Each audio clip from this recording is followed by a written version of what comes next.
Hi folks, Malcolm here from Rockburn Wines. Welcome to the Barrel Hall at the Rockburn Winery on Ripponvale Road.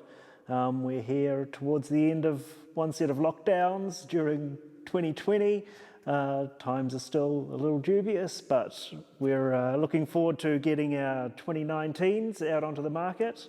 First up, I'm going to talk to you about the ROSÉ from 2020, the Rockburn Stolen Kiss.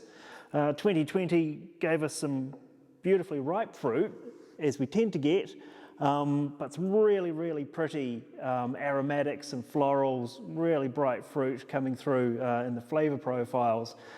Beautiful acidity to balance all of that, so we're able to leave a nice amount of sugar behind and really lift those aromatics and keep some really primary features coming through. So it's going to be drinking so well this summer. I'm really hoping we'll have a great summer around New Zealand from 2020, 2021, and people are going to be enjoying drinking this outside in the sunshine, nice and chilled. It's going to be a lot of fun. It's probably one of the prettiest, most expressive stolen kisses I think I've ever made.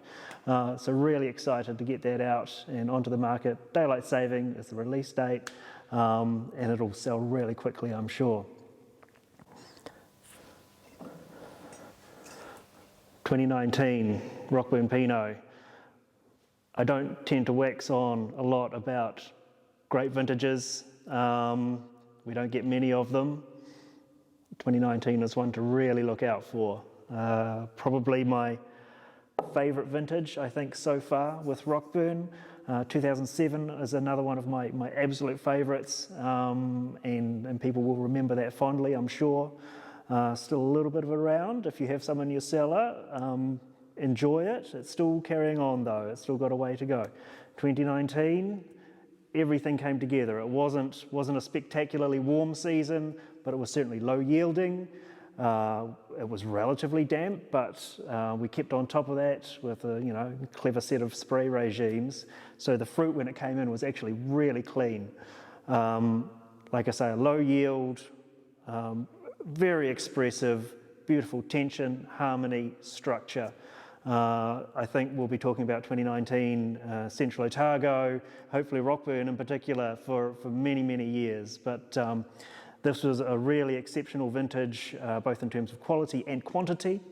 Normally doesn't work out like that, but we got some really great volumes that all tasted great.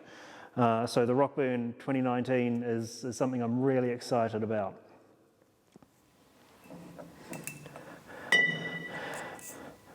We also made an art from 2019. Now this doesn't come from our own vineyards. We look around the region and find some other sites that are really exciting, some really high quality producers, and say, yes, we'd like to have some of that please. And I get my hands on it and I try and make something a bit special.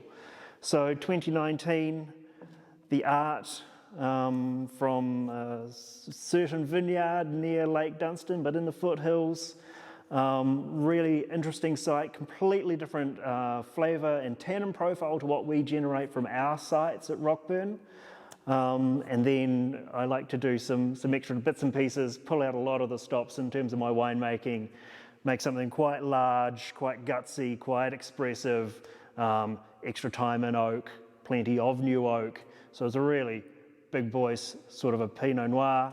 Again, 2019, really stellar vintage. Extremely expressive fruit, beautiful harmony.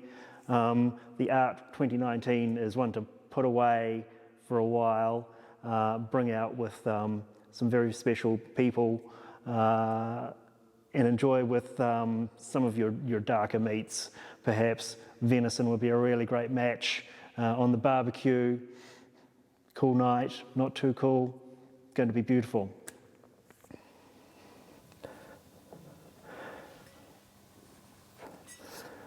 '19 was great for both of our vineyards.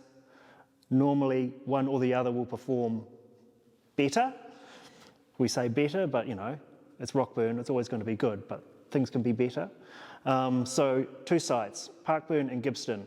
So a cooler year will prefer the Parkburn site to produce some slightly higher quality fruit. In a warmer year, we'll see Gibbston performing a bit better. 2019, they both gave us some excellent fruit. So 8 barrels from Gibbston. So there's one parcel that we decided was really good, and then we tasted those 20 barrels, and we selected only 8 to really fully express what the site and season meant for our Gibbston site. So 8 barrels, Gibbston Valley 2019. And then the 11 barrels from our Parkburn site, which is closer to Cromwell, so it's warmer in the Cromwell Basin. So normally a cooler year would prefer that, but as I say, 2019, right across the board. 11 barrels were selected out of the 20 from that one parcel. It was a 777 clone, which is starting to look really, really good out of our Parkburn site. Both extremely expressive, really eloquent in terms of, as I say, site and season. So what I want people to really appreciate is the stories that each of these wines tell, and what I'm trying to convey to you by allowing these single bottlings to tell their stories.